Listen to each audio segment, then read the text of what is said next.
HarperVia and HarperAudio present Nobody's Empire, a novel by Stuart Murdoch, performed by Stuart Murdoch.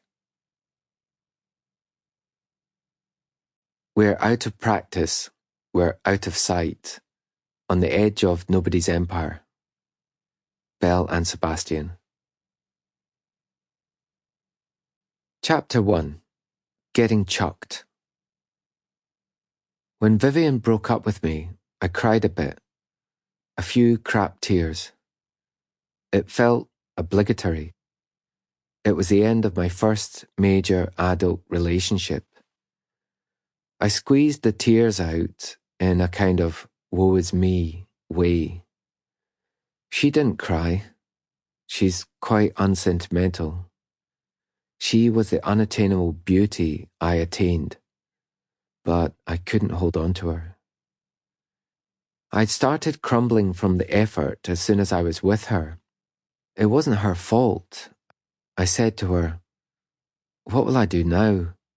You're the only person I like. You're the only person that knows me now.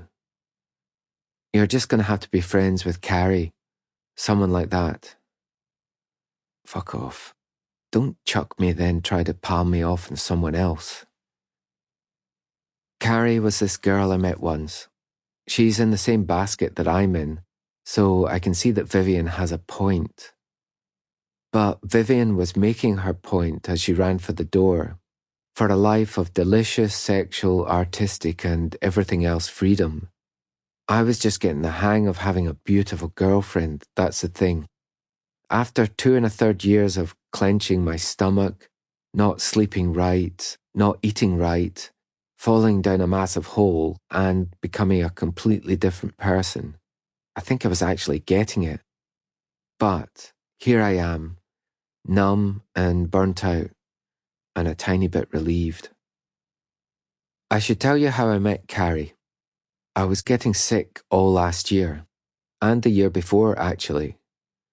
Finally, I went to the doctor and he told me I had this thing called ME, or chronic fatigue or post-viral fatigue syndrome. Take your pick, I had it. He couldn't really help me much. All I knew was that I was done in. I felt ill most of the time. It's like somebody had pulled the plug on me and my strength had gone. They sent me to a specialist, but that guy didn't know anything. He kept saying, "You can tell us more about this thing than we know," which was nice of him. He was being okay about it, considering he was a specialist. But it didn't do me any good. Vivian said that Samara's mum knew about this girl who had ME, and she'd been in bed for 5 years, and she didn't move, and she didn't eat, and she hardly spoke. And did I want to talk to her? To be honest, right at that minute, I didn't really want to go there. I was just trying to keep things going as normal as I could. But fast forward 9 months, things got a lot worse. I ended up in hospital. I was there for quite a long time. I wrote postcards to people. That was the limit of my strength and concentration. I wrote to Carrie, and she wrote me a postcard back. Turns out she was in hospital too at the same time, her in Glasgow, me back in the town my folks lived in. I finally went to visit her 5 months after we both got out of hospital. She lived in Glasgow with her parents in a big house in the west end of the city. Her mum let me in, showed me into this big living room with a high ceiling and big windows. It felt like the trees outside were a continuation of the room, like the house and the trees had grown up together to form a perfect unity of grace and privilege. Anyway, there she was, tucked away in the corner of a sofa, frail, propped up in pillows, wearing an old rugby shirt, book on knees. "Hi," she said. "Hi."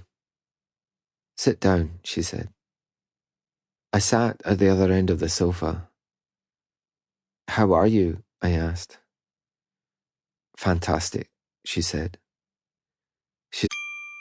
Sample complete. Ready to continue?